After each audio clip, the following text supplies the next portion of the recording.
Personally, I think this Matt Hancock situation is being made a way bigger deal than it needs to be.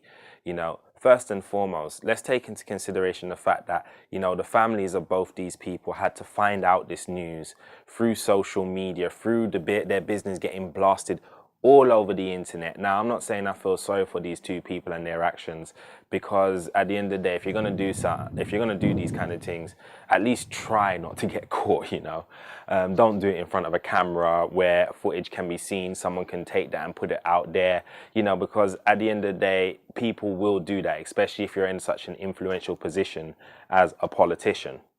But at the end of the day, I just think there's far more important things going on out there. And I think this situation is really distracting us from what the real focus is. And the real focus is on dealing with the woke culture, all this identity politics and all this stuff that is dividing the country and indoctrinating our young people and leading them down the wrong path, and trying to destroy this country's culture and history and things like that.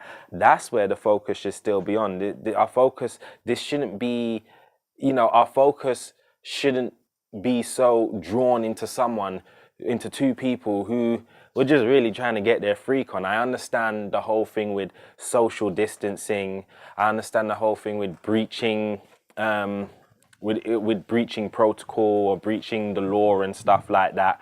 I understand all of those things. I understand that, it seems a bit unfair that someone can go out in the workplace and do whatever they want to do in a place where social distancing rules apply. And, it's whereas other people can't visit, their families who are in care homes and stuff, like their grandparents and things like that who may be in care homes and stuff. It is unfair.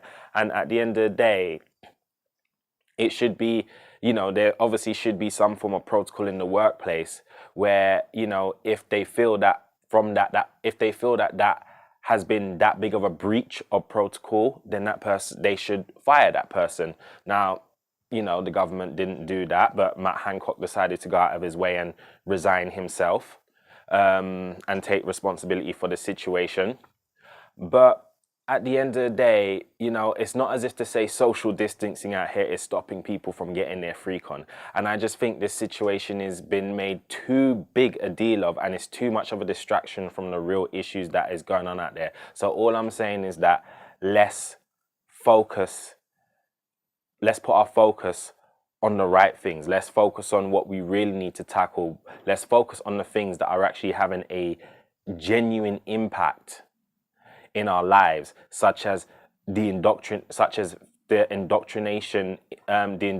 of woke culture on our young people, the tearing down of our history, the people trying to rewrite the culture, trying to destroy the race relations we built over time, trying to, make things harder for people to actually progress and move forward in this country. And I understand the issues with lockdown and stuff like that, and the current climate do contribute to a good amount of that. But like I said, let's not make a big deal of someone who essentially got caught trying to get their freak on, because there's way more important things to worry about.